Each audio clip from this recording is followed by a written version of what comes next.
Roselyn, how are you feeling today? I'm actually have a number of feelings today. There's a side of me, I'm happy because I'm here, because I Okay. love this kind of stuff. I feel quite upbeat because I had some interesting work during the day, so it keeps you kind of, the adrenaline is still there. And I'm actually feeling good and grateful for where I am today.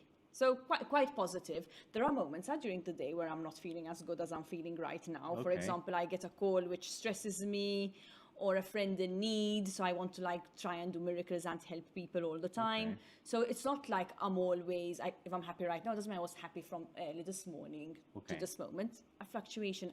And I'm not the kind of person, there are some people that are literally always like this, always straight. I'm not like that. I'm a curve.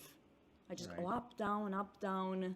So my day can be quite varied. I don't know if you wanted a long answer or a short answer, but anyway, I'm just giving you No, I wanted everything. the long I've- answer. All right, good. Because I can probably have a whole podcast on just this one question. No, but it's interesting, and I think very few people mention this aspect. The more things you do during the day, your mood changes. Yeah, of course. I think it's very normal and natural. So I think most people would say women are moody, but I'm a man, and I would say that my mood changes throughout the day as well, depending on what I have going on. So I work in HR full time, so if I have a bad news or a problem to tackle with an employee, that affects you at some level. So you need Yes. to fine tune yourself, and you need to ground yourself. I think it's also about how you react. I've learned a lot, and I got this a lot from therapy.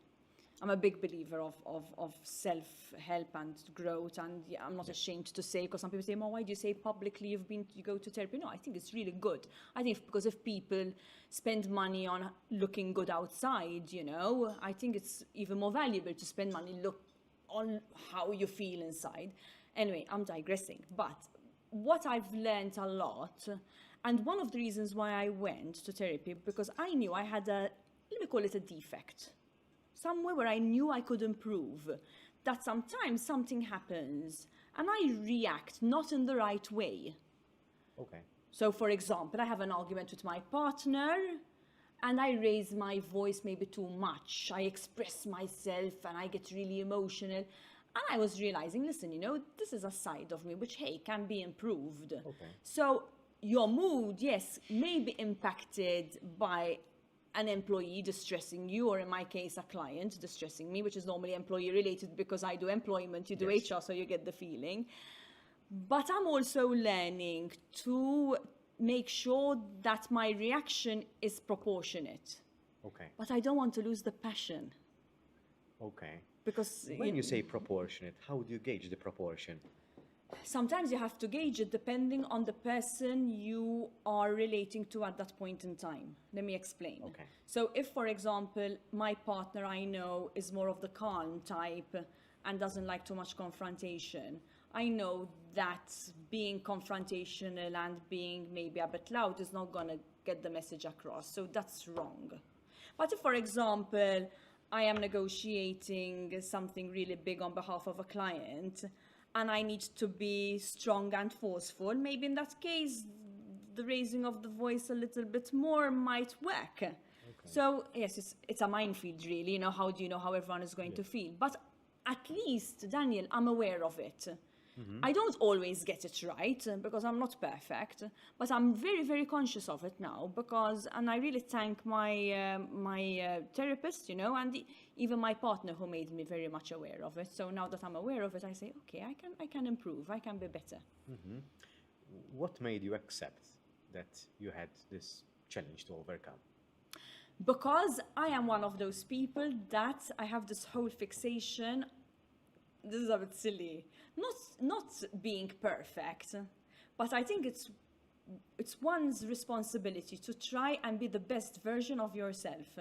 I really, really believe in it, and strongly. You see, I'm getting a bit out of proportion because I'm just going. You're very passionate about Very it. bad. So if you can be better, be better. Why not aim to be the best? Even in my work, I want to be the best. And there is a side of me which is competitive, But there is a side of me that believes that yes, you need to be the best version of yourself for yourself and for the people around you, you know, because it's not nice to be someone who is perhaps a pain in the backside, you know, when you're around people. Yeah. So yeah, I believe in working on yourself, and I love all these, you know, books and podcasts, and you know, Well, this podcast is all about that. So good. So So we're on the right track. we are very much on the right track, I would say. And thank you for mentioning that, because I'm a big advocate, and I say this very frequently, that I think when it comes to mental health awareness, and I've worked in the mental health sector for a good number of years. I work with Richmond Foundation locally, and I think there has been a lot done in the awareness side. But what I believe now, that what society needs is the education part.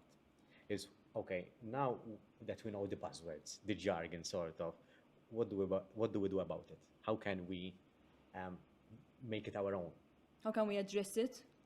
How can we address it from the inside looking in? Because I still get the feeling, so I'm not a therapist, but I have a couple of friends who are. I still get the feeling that we think that the therapist is like the wizard who will, with the No, magic you wand. have to want it. Yes. You have to want it. This is like, you know, people having any kind of problem. Once I sent a friend to a therapist and I paid for him to go. Okay. Because I really thought he needed it. It did nothing for him because he didn't want it, and that's something I learned. You have to want it, and it's really the feedback I get from my therapist. She tells me, you know, you have grown so much, but it's because you come here. And it's really crazy, you know. I leave there with a to-do list and with knowing what I want to change, and I go back to the next session reporting back. I mean, recently I was told, you know, you've really got to the point where she asked me, do you really still need me? Okay. You know, because I have now learned the tools and skills, how to handle what I went for, you know. I still believe I need, yes, because I think from time to time I will have I call them relapses, you know. So the little ugly Roselyn sometimes comes out again, you know. Yes. And I think it's good to keep in check. And when you go and talk to someone, I think it's amazing because you can just be yourself. Even if you're feeling really pretty, you can tell the person you're feeling pretty because she's there to listen to you. You're paying for the service. It's not like the same saying it to a friend. Yes. It's not the same thing. No. I never told my therapist I feel pretty, by the way. But anyway, it's just an example because I don't really talk about that stuff. But it's just an example. No, usually we bring the difficult parts, the ugly side, so Yes, it's quite natural as well. Yes. So far, I've never been to therapy. I've been supervised, and I still am supervised, and I've been coached as well. In fact, I do coaching most of the time. And this week, I had a very pleasant experience. So I had quite a long day of coaching last Wednesday.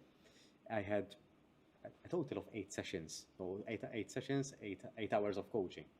And I had 6 of them from an external company. And I was coaching 3 people who I coached last year. And I could see the growth that they did. Amazing, bravo. And honestly, it was a very touching moment for me because I could see the growth. And they were mentioning things that I've said to them a year ago back to me. And at that time, 1 year ago, because I would deliver this coaching and training just right about this time last year, I knew it was creating some impact, but I didn't realize it was creating such impact that people would remember what I've said last year. But the key here is that you said you need to really want it, because there are individuals who were not keen on coaching as well, and coaching is a little bit different. I've had a coach as well. What was your experience with coaching? Because coaching is different than At the time I lived in England, and I had opened my law firm in England, I remember, and I thought it would be good to get some help. Business coaching, it was more, he was helping me about the business growth and me as a person to develop. And yes, you do remember what a coach tells you and what a therapist tells you. And one of the things I really remember that this coach told me, and I want to share it, it's like you have an irrigation system in you, right? You're just always giving, and you're maybe planting this, giving water to this plant and this plant. But he had told me, always remember that someone needs to fill up your tank. And it really stayed with me. You know, they tell you these really great Yes, yes. examples. But then as well, the coach had got to a point and he told me, you know, you're too far away and you have already all your plans. Like, I can't keep coaching. They all let me go at some point. But I anyway. don't think that's a bad thing, though, because No, it's not. we outgrow certain people Yes. and we outgrow certain roles, and this happens in business as well. Yes. Sometimes we outgrow a role or a position that we have because either we've given what we needed to give, and we learned what we needed to learn, basically. So that's why And it's we move on. professional for them to tell you, listen, I've given you what I think you needed and now you got there. Yeah, This is where I can take you to. And my coach did it in the UK and even my therapist here. And I really admire them that they take, you know, because it's not easy to let go of a paying 100%. client as well, you Yes. know, but it shows that it's not about the money. money. It's Yes. about someone who really cares for you and things that you've got to where they believe you wanted to go to, because that is what you told them in the beginning where you want Definitely. to achieve, you know. Roselyn, when you asked me about, okay, what we're going to discuss about today, and as you know, as I've told you before, and as I've shared multiple times during the podcast, I would have no agenda in particular about the podcast episode. But something that I always struck me with the seminars I've attended that you've presented is your level of authenticity and how comfortable you are in showing who you are. So I get that feeling that you are very authentic as a person, and Yes. I respect you a lot for it. How, and I'm sure that because of that, you might have faced some challenges about it. How do you remain authentic in the face of criticism? It's a very good question. I think I find it very hard not to be myself because it is who I am. I'm very open. Even when I'm on stage, you know, I present a lot of events. But to be honest, the feedback I get is they tell me somehow you get away with it. So maybe You do. But I think I rely on that, you know. But yes, there were people who criticized me. There were people who were concerned. I remember once this person came up to me. I was addressing a very big conference. And again, I was being the usual Ros, you know. And at the time, I was in politics. And this person came up to me and she said, it's great you like this, but don't you think, you know, this may impact... I said nothing wrong or anything. I said nothing scandalous. It was just being funny, you know, just a bit of an icebreaker. And I said, no. I said, because if people don't like me and for who I am, then they just don't choose me. You know, at the end of the day, it's a choice, no? Especially in politics, people choose for you to represent them or they choose for you not to represent them. So, no, I've always... To be honest, Daniel, I'm sure there has been criticism not in my face because people not always have the courage to come and tell you in your face. Yes. But at the end of the day, I like being true to myself. This is who I am. And again, as much as you tell me, yes, you're honest and you represent how you are, there are times when I am a bit more cautious. So there are times maybe I'm not 100%. For example, I'm very loud. I'm a very loud person. Maltese people. No, but I'm loud. I admit it. And my partner had really brought it to my attention. It was a criticism not in a destructive way, right? It was more like, listen, you know, Tone it down a bit. Tone it down a bit. And in the beginning, I used to feel really offended, like, you know, don't dim my switch, don't dim my light, kind of thing, you know, this kind of reaction. But then I actually read about it then, because I'm very much the kind of person, I love Google, you know. I go and ask and check and read and learn how And I said, yes, I said at the end of the day, if it's something which makes him feel uncomfortable, like sometimes I feel uncomfortable maybe with the way he is, it's out of love that they tell you, listen, you know, in the situation, maybe you could have been a bit not so loud, or you could have not laughed so much, and you have, again, that's something I learned. Before I used to be I'm very sensitive, believe it or not. I'm very sensitive and I get offended and I get hurt. But then I learned to take it on board, process it and say, maybe yes, I can be better in these situations. So yes, of course you do get criticized, and you get criticized. I mean, don't forget, my job, you know, I am always acting against somebody. Yeah. So the person, as much as possible, even the person against me, I try to bring on board and try to get, I'm not, as much as I'm a lawyer and I'm a fighter, I try as much as possible to find amicable solutions. But I'm sure probably after the meeting they say, oh gosh, who the hell does she think she is? Well, I don't know. I would think they might say it. I don't know.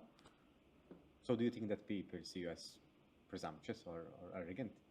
I've never seen you defending a case or something. But Actually, some people I've learned later that some people do not realize I am as down to earth as I am.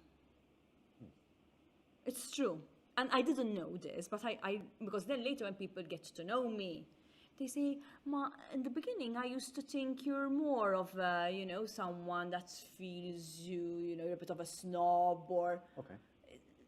Apparently, sometimes I give those vibes. Again, I don't see it, I don't feel it, but it seems that I have given those vibes to some people. And then when they get to know me, they say, actually... Not bad. And I remember once I went to India with a group of friends, and one of the guys, I hadn't known him very well, and I went and I was wearing relaxed clothes, with my bun, sweaty, and being really adaptable. And at the end of the trip, this guy, my friend, told me, I never thought you were like this. Quite impressed, how much you're adaptable and relaxed. And I said, yeah, I am actually. So probably, some people think differently. But, I can't control that, can I? No, I think there should be a bit of a distinction between personal life and professional life. Sometimes we have to wear different hats. So even though you might be essentially the same person, personally and professionally, there are some instances where you have to behave a little bit differently because you're wearing the hat of a lawyer, for example. Yes and no, because I think your personality very much, in my case, I feel that my personality is very much carried into my professional life. Okay. There's no doubt about it.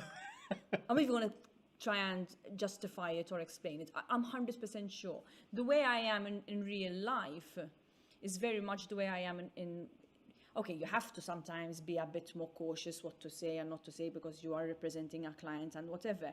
But being bubbly and outgoing, I still take it with me to my professional life. No, I was more referring to certain decisions, for example. So how you take certain decisions, because I usually bring this example, and I think I've shared this example this morning with someone. So if someone comes too late at work, and I would say, then personally I would say, no problem, you can work 15 minutes after. Because to me, what's important personally is that the job gets done. I agree. But professionally, I can't, because we have a time and attendance system, and we have 150 employees, so we can't have everyone doing their own thing. So my professional side wouldn't allow it, so I have to adjust there. So in terms of decision making, Daniel personally wouldn't mind, but Daniel professionally would mind, has to mind. But Daniel personally and professionally would handle it probably in the same way. Let me explain. If Daniel personally is someone who is empathic and who the narrative is a positive one, you're not going to tell him, you came 15 minutes late. Yes. You are going to work within the parameters of your time and attendance. And I work within the parameters of collective agreements, within the parameters of the law. But then it is how I put that message across. And in my view, Roselyn, as I am here, to Roselyn as I am in my professional life, my skills, the way I am, I think they intertwine. Yes, I agree. I mean, it's you know what I mean? You're seeing what I'm saying? So when this guy came 15 minutes, the example of the guy 15 minutes late, you didn't become a different persona. No. Personality-wise, I agree. Personality-wise, you remain the same. But what matters to you might not what matters. Yes, I know what your you mean. obligations change a little bit, but the way you handle it depends on your personality. And Exactly. I think your personality should be a constant. There might be very minimal changes, because you need to read the room and that have to know the audience. But yes, I agree with you. You shouldn't change so much that you're a completely different person. But this happens very, no, it's very normal thing. It depends who, look, at this point in time, especially at this point in time in my life, where, and I tell this to new clients, clients come every single day, thank God, people refer, clients come. I'm not everybody's cup of tea, and it's okay. Today I believe in my model, in my style and in how I advise. I know I'm not the typical pinstripe suit lawyer. I'm not. I don't. If a client wants that, I am not the lawyer for them. For the listeners, what's the difference? No, in the sense there are lawyers. It doesn't mean you're good or bad. It's a style. There are lawyers who are very formal. They're always in their suit and they're very the way they speak. It's their style, very formal. Okay. And then there are lawyers who are maybe a bit less formal and others who are maybe very informal. It depends. The way I am, and I feel I'm very target oriented. So for me, it's achieving what my client wants. But I'm not the one that's going to go and be very formal and be like, because the law says this. I'm not like that. I'm just like, listen, do you want to solve this? Yes or no? Okay, this is how we're going to do it. Very practical, very hands-on. Crack a joke in the middle even of a serious meeting, because sometimes you need to release that pressure and stress. I'm very much the kind of person I call, I follow up. Oh, what happened?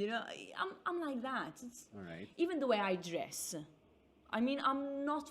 You tell me don't dress smart. Of course I do, especially if I go to court and tribunals. I have to dress appropriately.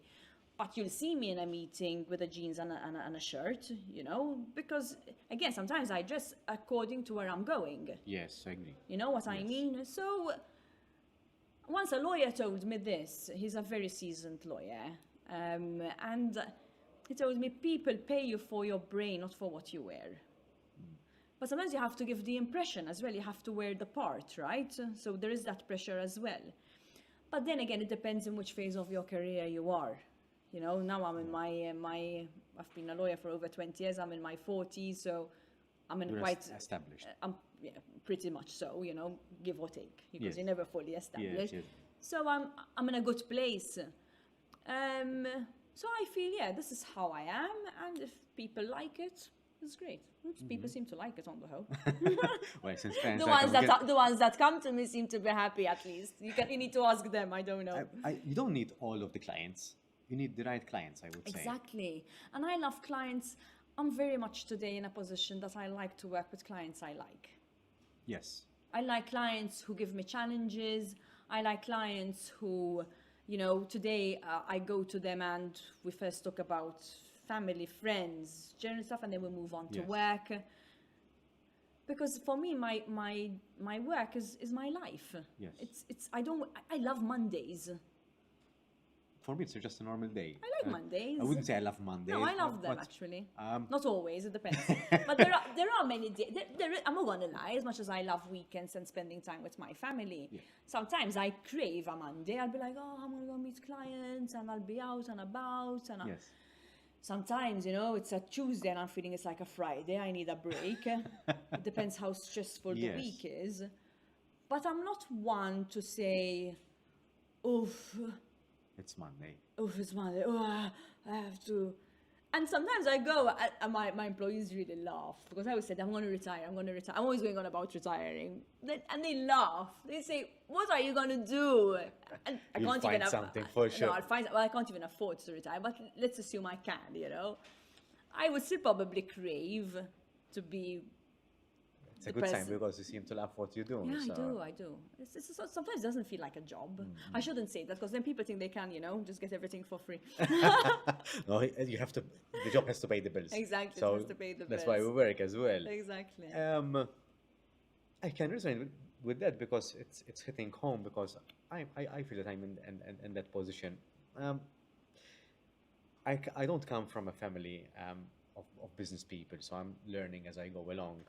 And you asked me about whether I would consider going self-employment directly, and I answered no to that, because I love my full-time job as well. So hard for me to abandon my full-time job to pursue my self-employment, which is something that I love as well. So I'm using that as leverage, to be honest, that I can choose the people who I work with, because I realized that it's very important for me to give value. If I'm not giving value, I don't feel inspired or motivated to work. Exactly. So I get a lot asked to, Daniel, can you deliver a workshop on stress management, for example? Sure, I can. But if it's a one-time thing, it's really not impactful. So you're just burning money. So what I love to do is making a plan, making a strategy that we can implement in a year. Now, it depends on the client's budget, but if we're doing something, it's like, you told that you're very fond of marketing. It's like building a marketing strategy, but with people. So if a company treats employees just giving training, it's like ticking a box or something. That's not the client that I would like To or work with. So I would like to work with a client who we can together being impactful to the employees and the business as well, because they are it's a symbiotic relationship of sorts. So to me, that's very, very, very important. And I realize that, hey, if things don't go well, I still have my full-time job in a way, which You're in a comfortable position Yes. that you can do that. When I started my career as a self-employed lawyer, I started my first legal practice was in England. It wasn't even in Malta. And believe me, that was tough. You know, it was really tough. what was difficult about it? I was competing with UK solicitors. Okay, I mean, right. even just the way I look, you know, was competition in itself. Well, you And stand out. and that is what I did. I used it in my favor.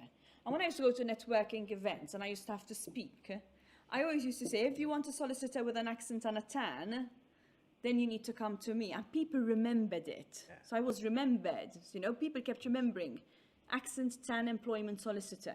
It was like I used to repeat it all the time. And my business grew. After 3 years, I sold. So that was really difficult then. But again, at the time, I'm going back to when I had started, I couldn't be selective. I took everything and anything because I had zero money. I started with 0 clients, Yeah. 0 money. I started working from the cellar at home. That's how I started. Because a lot of people today, you know, it's sweet. People say to me, oh, you know, you're said you're established. Well, it's because I started from, you know, I remember the first month that I opened, I said, where am I going to get clients from? You know, and thank God, a friend of mine referred me a client. And I earned 500 sterling in month 1. My month 1 of billing was, and I felt like the richest girl on earth. 500 sterling. And I remember I used to make decisions of, do I buy a handbag? Or do I spend the money on a poster in the post office down the road? Because in England you can't do marketing like that to solicitors. In Malta it's not the same.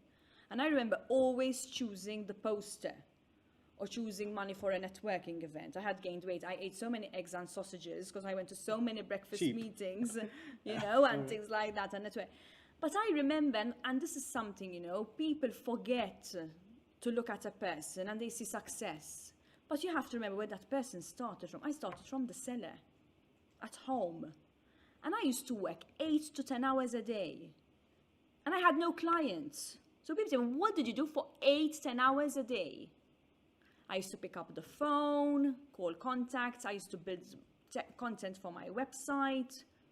I used to prepare forecasts, Excel sheets, business plan. I used to work so much and I had no clients. How crazy is that?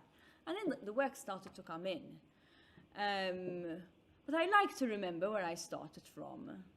And I remember driving past a building. And I told my ex-husband, because he was the one that I was with at the time when I just saw signing. And I told him, I'm going to have an office there. He said, Ros, you're always dreaming. I said, yeah, because I want to dream. I want an office in that building. And it's like, but you need to earn money. Within 6 months, I had an office in that building. That's what I wanted. Did it took that long? No, it didn't take that long. I started to make profit from year 1. I worked like crazy. I'm telling you, Daniel, it was crazy.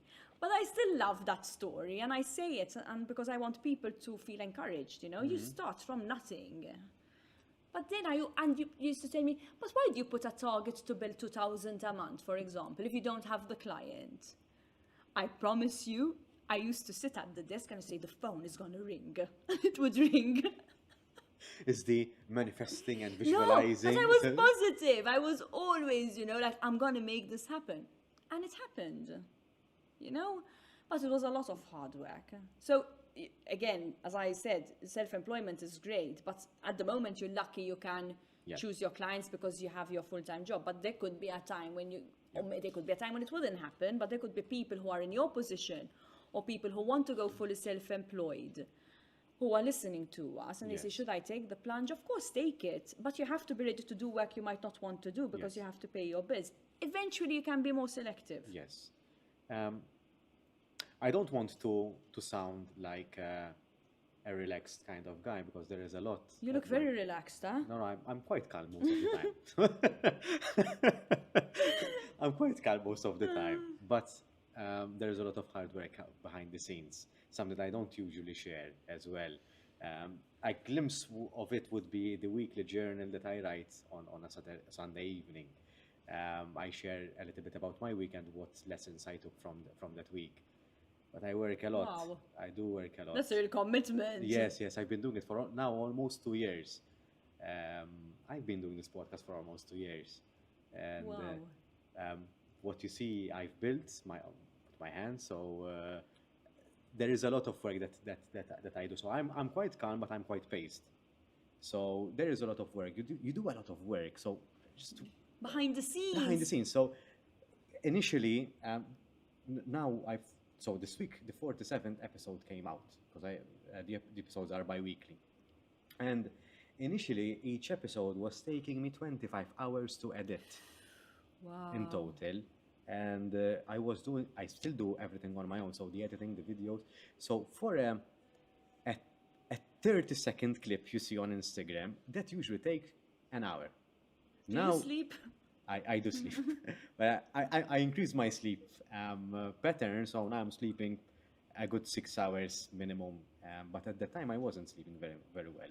And actually, I'll tell you a story about it as well, because this is very interesting. Now, because there was an uprising, the AI surge happened at around that time as well. So AI tools were coming into the scene, so I started using AI. How amazing is that? Totally. I'm able to do all of the things because I'm using AI tools as well. It still takes a lot. So outreaching to podcast guests, there's a lot of back and forth. You made it very easy, but usually there's a lot of back and forth as well. And we agreed on this date 2 months ago. So there is that. You need to find guests that are in line with what you want to, the message that you want to transmit and what the listeners would imagine that are listening, interested in. And there is the editing, the buying of the merchandise. There's a lot of work that what you see is just the surface level. And I am paced because I do make a plan. I do to-do lists as well, so I keep. I love my to-do lists. They work well. You need to find your methods. Do you put things on the list which you weren't on the to-do list, but then you tick them after? Sometimes I do it. Oh, I love it.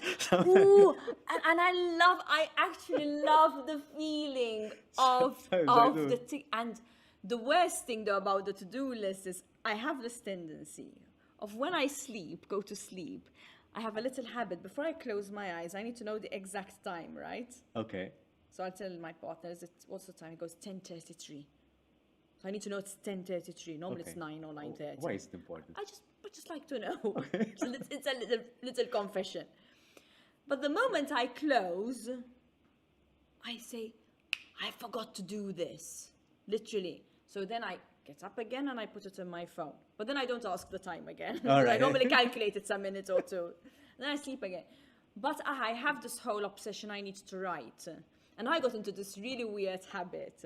Instead of putting on a to-do list, like this morning, I found at 8, 9, 10 a.m., I was putting like names of clients. I didn't have meetings with them, but I knew I had to handle them. Yeah. So it wasn't in a to-do list. It was in the calendar. Yes. So and then I delete that appointment, which It's wasn't an done. appointment, but it's done. It's done. It's done. Yeah, I'm telling you, it's satisfaction. I And can't people explain. who write them down physically would tell that it's even more I satisfactory. do it sometimes as well. I ditched the writing. No, I part. ditched it as well because I have my note Yes. thing on the mobile. But sometimes, especially like if I'm on a plane, Yeah. I used to do a lot on planes actually, but now I stopped because I'm watching Netflix, which is annoying. But before I used to do much more on planes, and Okay. planes used to give me the time. I'm a very creative person, so I really like to create. I like to create training. I like to create stuff. I'm creative, and I always tend to get the most creative when I'm quiet. So if I'm on a plane or when I go on holiday, my employees actually hate it when I'm away because I start bombarding them with I have an idea, and then I put the little bulb emoji of the WhatsApp. I have an Yes, idea. yes. Ding! Then the next message will be, "Are you sitting down? Where are you? Where are you?" Where You are know? So yes, I love the to-do list. I switched to Google Calendar and the Google interface, and I find it very. I've been at it for years now, so I've been.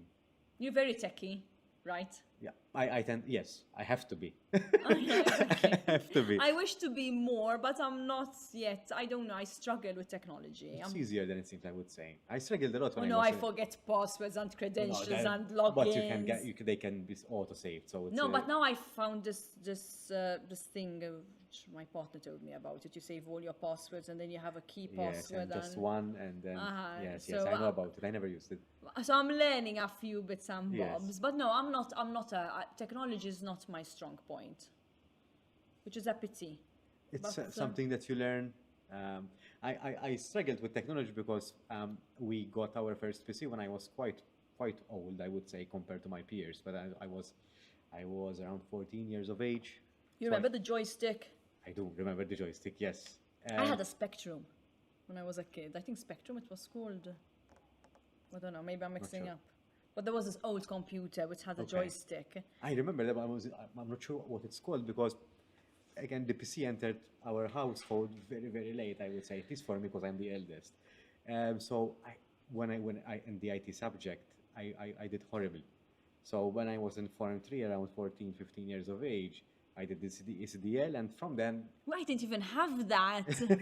I'm much older than you, clearly. Let's move on. let's move on. Let's move. I promised you a story. I promised you a story. Yes, your story.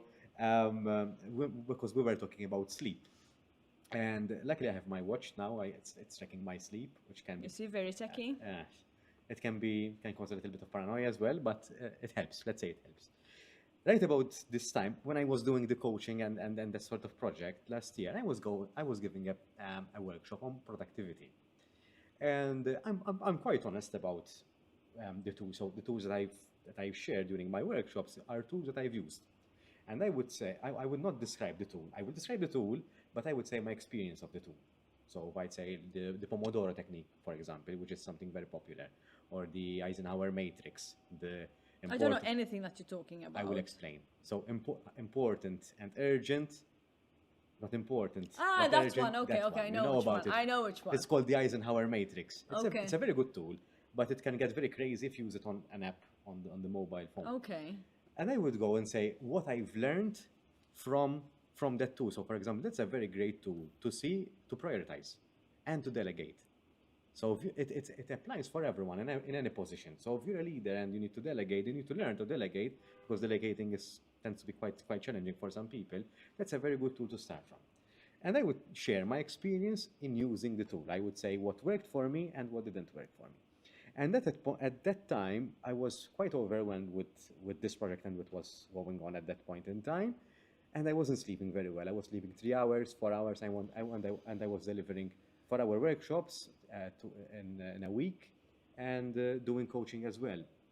And I shared the struggle during the workshop, which was quite ironic, because some people would hide it. No, it's good to share. But I decided to share, and I promised the participants, I told them, I will increase my sleep with 1 hour every week. So by the end of our workshop sessions, because You're we had gonna each sleep session, well. I'm going to sleep for around 7 hours. And I did that. And Wow. they used to keep me accountable for my sleep. And they used to ask me, how much did you sleep tonight, Daniel? And I would show them my watch. I would tell them, listen, today I slept 6 hours. So next week, I was telling them, this week I slept 7 hours. There were times that I didn't manage, and I was honest about it, because progress is not linear, and that's very true. Sometimes we are able to achieve the goal, and in this example, sleep happens to be the goal that I'm mentioning, but it can be working out, it can be going for a walk, it can be getting better at a skill. Exactly. In this case, it was sleep for me. I needed to get my sleep in check. And I could see even how my mood started to change. I was able to be more present during the workshop. So by me being better and touching upon the pipes that you've mentioned before, the reservoir, make sure that you fill in your tank, I was filling my tank because I was sleeping better. So by And you doing had a so, target. yes, I think it's very important. I think targets are so I think it's very important. important. No need to get obsessed about it, and it's okay to fail and not reach the target. But if you fail the target, you need to see what worked and what didn't work, and you fine tune it. And some people say, "Oh, it didn't work," and it's very easy I'm to give target up. obsessed, I have to admit. You need to keep yourself accountable. Otherwise, you need to find someone who can keep you accountable, I would say. And also the fact that, one of the reasons why I feel I am where I am today is because I always had targets. And every month, my employees, again, they tell me, my goodness, it's the first of the month and you're already worrying about the billing till the end of the month. So yeah, sure. You have to work and we have to keep getting more work, because with our kind of work, you have clients who get busy, clients who go away, clients who come, you never stop. You need to keep, growing. And yeah, people can laugh at me as much as they want or joke about it, but without it, there would be no success. You have to have a target. Even when I organize webinars, workshops, conferences, I always have my little secret number. Number to what? To how much I'm going to have participants. Okay. Because if I don't have it, I will not achieve it. And yes, you tell me, but Ros, today you get work, you don't have a problem to get work. I can just do nothing and work comes. No, you shouldn't. And then you're not relevant. You have to stay relevant. And I am a big believer of giving clients and people around you. You mentioned it earlier, Daniel, the word value. You have to keep giving. Business isn't about taking, because this is the whole idea. How am I going to bill? How am I going to make money? No, it's also about what are you going to give? And sometimes you have to give for free. For example, it's not the first time, even for my birthday, I tend to give a free policy, which could cost, a couple of hundred, 300-400 euros sometimes if they have to purchase it. Yeah. But I give it. Sometimes I give free webinars. Because yes, it's a give and take. Yeah. And it's a relationship. And I believe in it, because at the end of the day, I still thank my clients. I really thank them, because without them, I wouldn't be able to have my life. And, okay, it's true, you're giving something back, but you have to be appreciative that you are chosen as well. Why come to me and not to someone else? So I love the idea of, yes, the value, I'm all into the stuff, and also the importance of having the spark. Yes? The day I will lose my spark for the love of the law is the day that is the day I will stop. Because then I will not give what I have been giving. And I think it's with anything. It's the same in love and relationships, yes? You want to talk about love instead of work?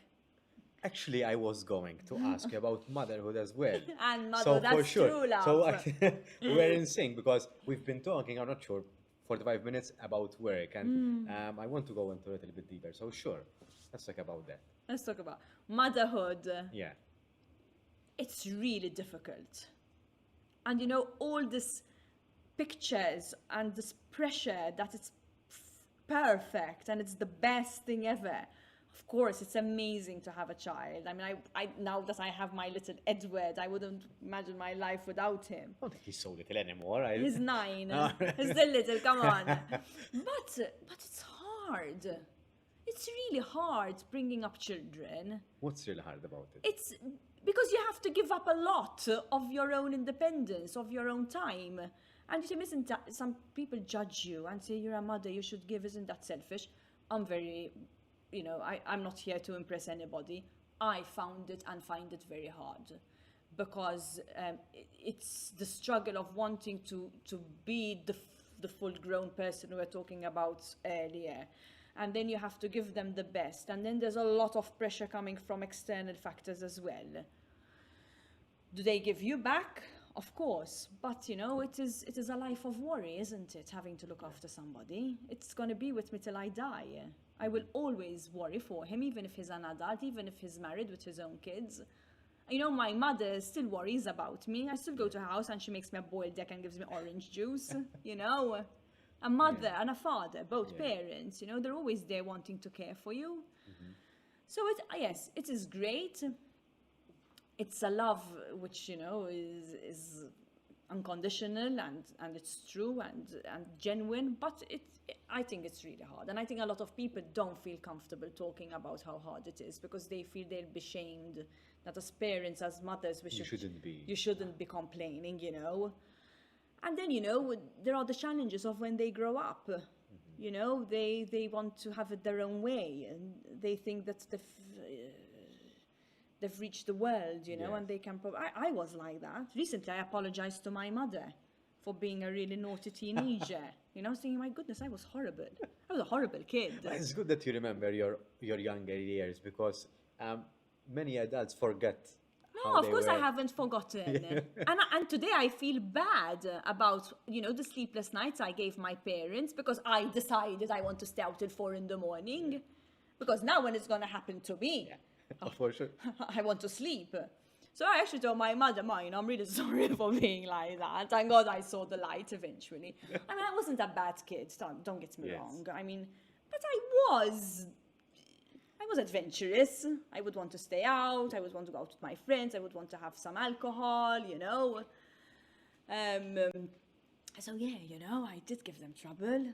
So I Do feel you think bad. parenting got harder in the past 10, 15 years? Say. I think it's always hard. I don't know. I wasn't around so many years ago, but I think it was hard for my mother. I'm sure. I think it's hard for me. It's hard in different ways, because my mother, who was a housewife, who she never worked, she was there for us, and I really thank her for it. It was hard for her, I'm sure, because she gave up her social life, her life altogether. She dedicated it to looking after us and after my father, at the time. So that's hard in itself. And again, I really get angry when people say, a woman has to work. No, you choose what you want to do, like a man and woman. If a man wants to work, he works. If a man doesn't want to work, he doesn't want to work. The same for a woman, it's a choice. We shouldn't be looking down on anyone. There should be equal opportunities for everybody. So everyone should be getting those same opportunities. Then what we do with those opportunities, it's up to the individual. I'm digressing because it's a subject I love. I know. Parenting, I'm sure, was hard at the time for different reasons. It's hard now for different reasons, because now we have the challenges of technology. Yeah. We have, I don't know, I think the challenges, I'm sure there was before, but now there's more awareness on mental health. Now there's more awareness on drugs. So the more you become aware of something, the more it's spoken about. I think as a parent, you have more things to worry about, No, it is hard. And, these people that say it's the best thing ever, I admire them. For me, it is amazing that I have Edward. But I do have sleepless nights sometimes, I must admit, because I worry. I sometimes dream, that something is going to happen to him. What worries you the most, though? I don't know. So something happens, so something goes wrong. That's, if I could, then I would put him in a little place and just protect him and not expose him to the outside world. It's wrong, obviously. I would never do that because it would be there.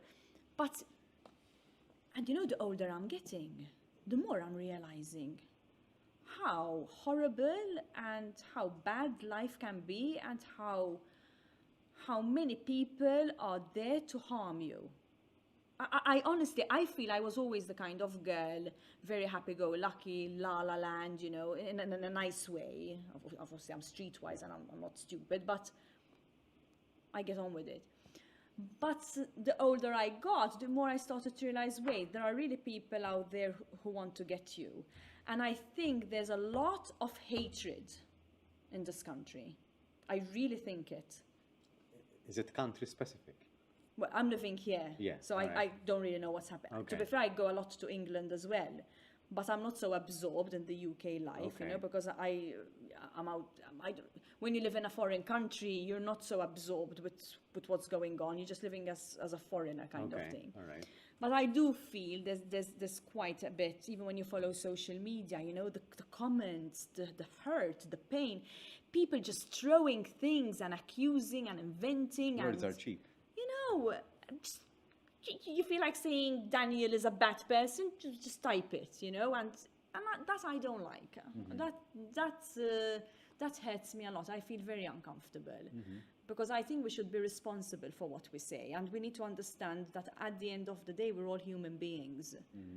No matter, it's very easy to sit behind a screen and just write stuff. I think we have to be very careful that we're talking, and not everyone is strong enough to handle criticism. We're talking about criticism earlier. Not everyone is strong enough to handle criticism, and you could find people on a bad day, Yeah. and they have a complex about something. You just pass one comment and that's it. It's a trigger. And some people are very shrewd, know exactly what to say to not burst your bubble, but to hurt you. I'm not a parent, but I've met with a lot of parents because of Scouts. I was a girl guide. You were? And a brownie. Oh, you were so young then, because brownies are the youngest. Yeah, brownie then girl guide. No, brownie, it's first orphans, then the brownies. I was brownie and girl guide. All right, okay, so we spent a good number of years.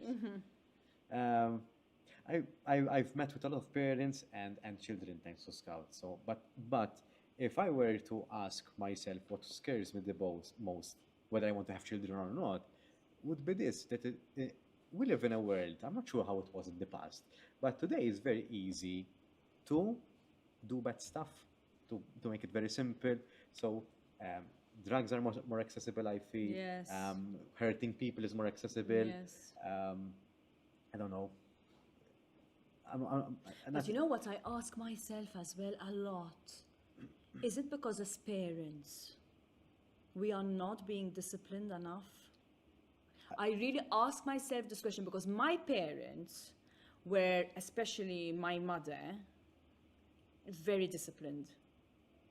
And I feel that I'm really slacking in this. I feel I am not as disciplined as I should be because I hate saying no, and I hate tears, and I hate drama because I just don't have the time for it. That is true. But that worries me, and I'm happy to admit it on this podcast, Yeah. that as a parent and as parents, we all need to ask ourselves, are we being disciplined enough, or would we rather not discipline because we want to not have so much confrontation, because maybe we don't have the time to deal with the no's and the repercussions of the no's. I think that is a very important we need to ask ourselves. My mother recently told me something.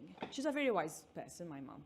She told me, today, you young parents are scared to correct your children.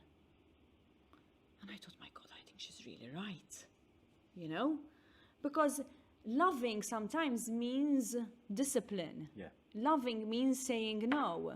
But that's why I told you parenthood is really hard. It's really hard. because you never know exactly how much you need to say no. My 9-year-old, you know what he tells me? I tell him, would you like to be a daddy one day? No, it's too much hard work. 9. He already knows that it's really hard work because he knows he is hard work. It's not really hard work, it's not that bad, but... It is hard work, but it's not the hard work that scares me as a person. It's for simplicity, it's the lack of control that you have, in the sense that you can instill values, you can teach, but at the end of the day, there's a limit. So, for Yes. example, it's a very silly example. If I believe that children shouldn't have a mobile phone until the age of 10, let's put that example. That doesn't necessarily I believe it's true. If you don't bless your child with a mobile phone until then, you will get a lot of backlash from the child because Or his his or her friends. peers have it. So that would put you in a position that you are not providing for your child. But if you are providing, then you have to teach what's right or wrong, and there is a lot the parental controls and all of these kind of things, which is true as well. So my argument here is that children at that age are not able to handle to differentiate perhaps what's true or untrue, and sometimes the things that are not true online can seem very, very true, even to us adults. Yes, Sometimes yes, it's something but and how say, do you control it? It's very hard. Where do you draw the line? Yes, and that- this and parenting doesn't come with a handbook, and I think every child is different. yes, yes. So, for example, my son is a very quiet boy. He's not like me. Very quiet. He likes to stay inside. Is Yeah, it that you find hard yeah, probably. because it's an uncharted territory for you? Yes, because and it's hard for me to somehow get into his world. I try, obviously. I try yes. to learn what Minecraft is. I still haven't got it yet, but anyway, it's some building It's a game stuff. with blocks. Yeah, I know, but It's I like just Lego don't- on PC. I know, but I just don't get it. I really don't. Anyway, so he has his world in the sofa, and he likes to stay inside, and it's his world, and he loves his iPad. And for him, it's better to be home than going out for a bicycle ride, So, and I have to adapt to that. And even my therapist has said, you have to adapt to what he likes. He's very fixated on knowing how long is this going to take? What time are we going to be back? And that makes me very anxious because I'm a very free spirit. Yes. I'm out having fun. Oh, let's have another ice cream, Yeah. He's like, no, but you said we're going back at 5. Oh. Mummy, it's time. It's getting dark now. You know what I mean? In a sweet way. I don't want to be critical of him because Yes, that's yes. how he is. But again, probably someone else has another child who's completely never wanting to go back home. So again, parenting, sometimes it's not even, you can give maybe general help and advice amongst friends, but then you have to adapt to your child. Yeah. Some children grow faster than others. Some children sometimes miss a whole childhood. They're so advanced. They want to so be teenagers, adults, So it's different. And I always had this whole thing when Edward was growing up, in 1, 2, 3. I was thinking, is he going to poo in the potty? Will he be able to? I actually used to think, what if he doesn't? Yeah. He Why wouldn't he? and this is, don't worry, he won't be in a nappy till he's in his 20s. At some point, he'll get out of it. But you, as a mother, Yes. I admit it, I had so many insecurities. Because I always used to think, am I going to get him to that milestone? And I used to be, I'm thinking I was awful, Everyone thinks I'm confident, I'm this, but I was full of fear. Is he going to talk? Is he going to do this? Every step Becomes part of you, doesn't it? Oh my god! And this is why it is hard because you really you're caring, you're responsible for another human being. How my kid is gonna turn up. Let me say 50%. Let me take 100%. Is all on me. So I take it very much like that. But maybe because I'm task oriented as well, so I feel I Yes. want to give him the best. I want to achieve the best. But yes, so having children is you lose your flexibility, you lose your, you lose a lot of things as well. What would you say that would so far? So Edward is 9. What would you say that it's the most important lesson that you taught him or is trying to teach him? To be kind. Okay. Kindness. I'm a big believer of being kind because I think, as I said earlier, there's so much spitefulness and ugliness out there that I want him to be kind. And I always remind him, Edward, make sure you're kind. That I really emphasize on, and I always tell him that if there's anything, we are here to listen and communication. Okay. I think communication is very, very important. And I'm a big believer of good communication between partners in a relationship. If you don't talk, so many relationships go wrong because people don't talk. And you really, really need to talk. And even if you're with someone for 10, 15, 20 years, actually need to talk even more. Because unless you communicate your desires, your fears, your feelings, how can you have a relationship? And another thing is you need to work for everything. Nothing happens. This whole idea that parenting, you don't need to do much. Being in a relationship, you don't need to do much. If people, it's rubbish. Even these good relationships that people have, some people have managed to have good, long, successful relationships. It doesn't come alone. No, you have to work. So. And yes, that's something I learned in my 40s, a bit late maybe. But I've learned it. I've learned it the hard way, because I really feel that today I really work on all my relationships much more than I did before. How did you learn that? How did I learn that? That's a very good question. Because I think by time I realized, you look back and you realize what you could have done better, and as well through therapy, this whole idea of self-improvement. And yes, I realized that, I'm not a princess. I'm no one's, I like sometimes being treated like a princess, to be honest, but I'm not. I have to pull up my socks and work. And like people spend energy and time working on their business to make money, to do marketing plans, to do side hustles, you have to equally spend that time on your relationship, my friend, because people think you can go home and stay on your mobile and stay on your laptop and the relationship is on autopilot. Forget it. Yeah. You have to work. And working means, yes, sitting down, talking to each other, being really honest. I think honest is sexy.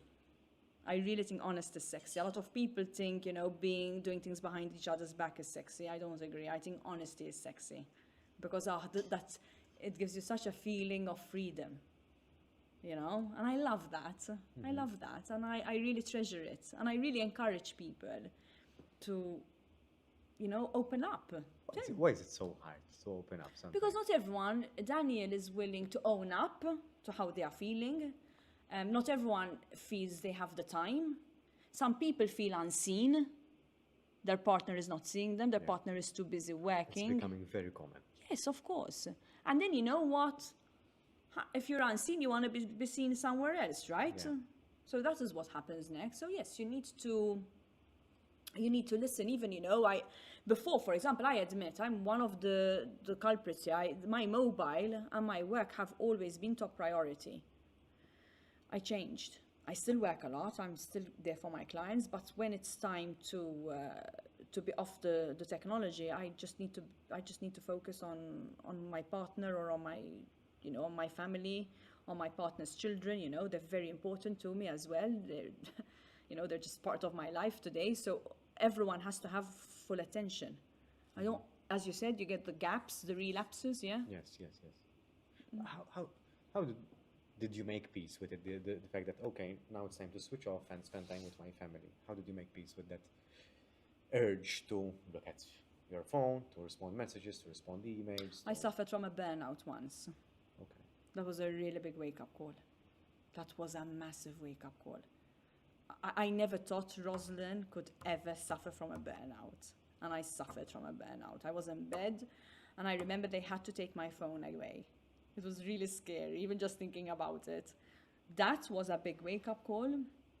And there was a time in my life when I went through a very difficult personal time, and I was really, really rock bottom. I was having problems everywhere, business, personal life, everywhere. And I rose again. And when I rose again, I said, okay, I'm going to make some changes. Sometimes you have to hit rock. Ideally, you don't. Yeah. But sometimes to really take the boost up, you have to really hit rock bottom.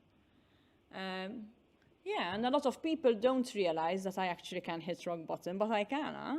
I mean, you're human. I'm human, but some people don't see that. You're always happy, yes. You're always, but I do have my moments of I'm not feeling okay.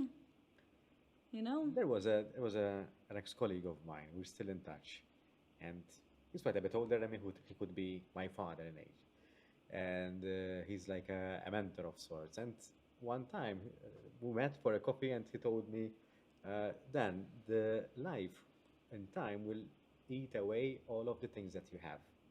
It has just he had just lost his father at the time, and told me life eats away all the time, and it's like the saying that we're dying all the time. Of course. And so cherish the things that you have in this current moment, because if you don't, once you lost them forever. Some things cannot come back. You can't reverse time, and um, I think my priorities are so I work a lot of hours, but I do believe that if I'm spending time with someone, it has to be really, really of utmost importance. I'm on my phone doing work. Otherwise, I will communicate with the person. Listen, I need to spend this half an hour, this hour to do this. Once I'm done, Yes, exactly. I'm all yours. For me, Exactly. that's very important. I like to give it and I like to receive it as well. So, and I'm quite open and frank with it, because otherwise, if we're meeting and we can't spend quality time together, it's better if I remained at home working, or I remained in my office working and we haven't met. Because that no one would have gained from it if we're not giving attention to one another. No one gains from it. And sometimes you have to choose the time you meet. Yes. Because, for example, recently someone messaged, said, would you like to meet up? Should we do lunch or should we do something like happy hour in the evening? And lunch can be convenient, but I know that at lunchtime, during my workday, phone, emails, and as much as you say you want to focus on the person, you know, sometimes I feel like I'm the emergency in hospital, you know, urgent, and I have to and I said, no, actually, let's meet after 6 because it's less likely I'm going to have some emergency. And I think as well, I've learned that as well recently. Like, I'm going to choose the time I want to meet my friends and I want to give people attention to. Yeah. So I think that is important. But I really want to emphasize what I learned, the importance of working in the relationship. Because this whole idea that we make so much effort everywhere,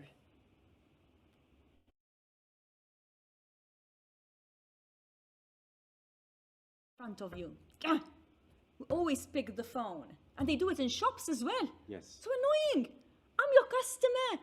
Why is the customer on the phone more blooming important than me? It really, you know? It does irritate me as Listen, well. I do it as well. I'm not going to say I don't go for lunches and dinners and I don't pick up the phone and I don't check my stuff. But I'm very conscious of it and I try to minimize it. But I do it as well. And it's really, really hard. But you have to work. This, I'm fixated. I've really become fixated on it, huh? No, relationships. So early, a couple of minutes ago, you mentioned, shall we talk about love and relationships? I see business as that kind of relationship as well. course. They're very similar because you're building relationships with clients and customer, and it is a kind of relationship. Yes, it might not be the same as a romantic relationship, But it but still it needs is a work. relationship and it still needs work. So friendship needs work because you need to be honest, and sometimes you need to say the hard things because that's what true friendship is. You need to tell a friend that, hey, I don't think you're doing the right thing here. If you do this, this might happen, and you give the options, not in a discouraging way, because that's very important. No, I'm not for discouraging, but like the eye-opener kind of friend. So listen, if you do this, these are your options. Choose wisely. If I were in a position, I would choose this because of X, Y, and Z reasons, but you have to consider this because you're in this situation as well. If you have a loan, if you have children, if you have a family. So I would give my 2 cents, but not in a discouraging way. So Exactly.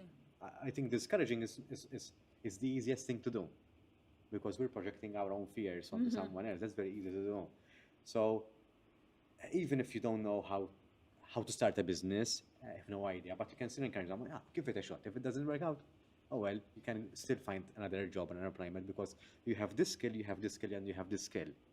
So even if you don't know what's like to start a business, if you're a good friend, you will highlight the skills that that person has, and whether they will be successful as entrepreneurs or successful as employees, they still have their good aspects. And so in times like this, you need to highlight it. And also with friends and anyone really, sometimes they talk to you about a problem. And you're going through a much bigger problem than this, right? It's not a competition of who has the biggest problem. But we tend to say, oh, but I'm going through this, feel better because mine is worse. No, because for that person, that problem is their biggest problem. And even if in your eyes, it's the stupidest thing. Like, you're thinking, I'm dealing with like 10 zillion times more, hassle than you. You still have to think that is a problem, big problem for them. And if you're seeing it too small or you don't want to handle, you might need to be honest and say, listen, at the moment, there isn't much I can give you because I'm inundated myself. So, and another thing, when we talk to people, sometimes we tell them, I know how you're feeling. No, you don't know how I'm feeling. You don't know how I am feeling. You can say, I can imagine that you might be feeling this way, but I don't know because I'm not in your situation, or if you've been in a similar situation, then you can relate. Even if you share the same situation, everyone and everyone handles it differently. Changing jobs, for example. Yes. Everyone changed jobs. I mean, it's very common nowadays. Very few people stay in the same employment for 30 years. But for everyone, it's different. So you can share the experience or the type of experience, but you would internalize it in a different way. So, and the challenges and what you fear is totally different. So you can meet the person at a level of experience, but it's fun to look and to try to understand the experience from the other person's eyes because it's fun. You got to experience that same thing that you experienced, but from a different angle. And people handle. I remember when my father got very sick, and then he passed away. And I remember so clearly with 3, I'm a twin and my older sister. We all handled it differently, the 3 of us. And I remember this so clearly. Till the end, I was the one thinking very naively, like he'll somehow make it. I was so hopeful. The hope I had was crazy. Where I think my sister was more, realistic, Ros, please manage your expectations. My brother was more maybe less vocal, but I think his expectations were even better managed than mine. And then when unfortunately he passed away, again, we all handled it differently. For one, I rebelled. I was very rebellious. I said, I live once. I was very angry. I had a lot of anger at God, and because I believe a lot in God. Until today, I believe, even though he really annoys me sometimes, and I get angry. I say, what are you doing? Listen a little bit. But I don't show it a lot, but I'm very spiritual as a person. I like my little prayer moment, and I like to go to my church, and I have these little moments anyway. And I was really angry, and I rebelled. I was like starting to go out. I had recently got married, but I just decided I just want to have some more fun, because I'm gonna die, Then I calmed down. So yes, I think again, sometimes when people talk to you about their loss, or they're going through a phase of facing an illness of a family member or of a friend, it doesn't mean because you handled it in one way, it means everyone is going to handle it in the same way. And I don't think there's right or wrong. And I think another thing, which is I really, really strongly believe in, we shouldn't judge. Mm-hmm. Some people are very judgmental, as to say, you should be ashamed of yourself. Mm-hmm. You started going out, or you can't judge because you don't know what the person is going through. And you don't know why the person is behaving like that. Exactly. Sometimes even the person doesn't know why they're behaving that way. Exactly. So I think we need to be a little bit patient and assume, and don't assume the worst. Yeah, and don't judge. Yeah. There's a very good podcast of Mel, her name is. It's called Let Them. Okay. It's about let them, and it's a really good podcast because she talks about, let your kids want to go and have the ice cream, let them, Okay, again, we're talking about boundaries and whatever. Yeah. But it's also sometimes, you need to let people do what they want to do. And one thing a therapist gave me, and I want to share, she was really good. She had said, when someone does something and it maybe is annoying you, ask yourself, what's in it for you? Let me give you a practical example. Yes. Let's say you and your partner tells you, I'm going on a girls' night, and I'm going to go out and have fun. And you're thinking, oh, I'm annoyed she's going on a girls' night. I was planning to go out with her, you know? Okay, what's in it for you? Means you can go out with your boyfriend, so you can have the house to yourself and just do whatever you want. So that then appeases you, and it gives you less feeling of this feeling Of loss. so I tend to use it a lot when I'm kind of annoyed.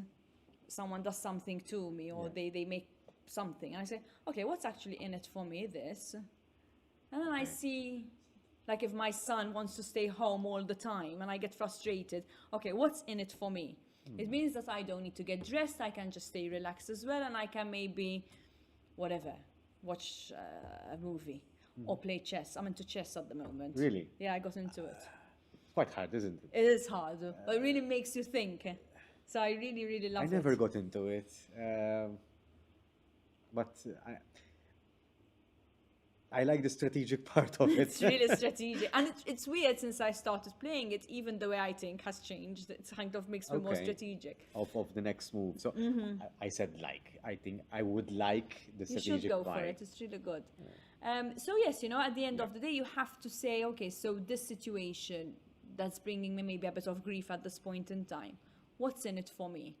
You see, so the people you coached, you said a year ago, they probably still remember things you told them. Like I'm remembering what someone told me moons ago, And this phrase, "what's in it for me," it's something that I share a lot when I do some lectures as well, and when I'm teaching the module Leading Change, I use it a lot because when we're handling change, there's that kind of resistance sometimes to the older ways. So when a new way of doing things comes in, some people tend to resist, and it is I would say great responsibility for the management leading the change to have a good concrete answer. What's in it for the people? What's in it for them? How can we sell it to them? How can we sell it? How can they own it? Yes, but owning comes afterwards. They need to believe that they are gaining they're getting something out of it. Yes, it will benefit them at the end of the day. Then they will own it because they can be change agents themselves. It's like the being the brand ambassador, being part of it. So that comes the engagement then part of it. But the first, what's in it for them? And this is what marketing people get right. Or at least good marketing people get right. I'm a real honestly, I really fall for advertising and marketing. But that's where it works. On me, it works a lot. I'm terrible. I'm really terrible. I admit it. So, recently, there was the banner of Chisk, right? There was the banner, the Chisk bottle, and there was the sound that the can makes when you open it. And it gives you the experience. I'm not a big fan of beer, but most people are. That gives you back. It makes you think of the experience. So what's in it for me? That's a good advert then. It's a refreshing experience. that sound, right?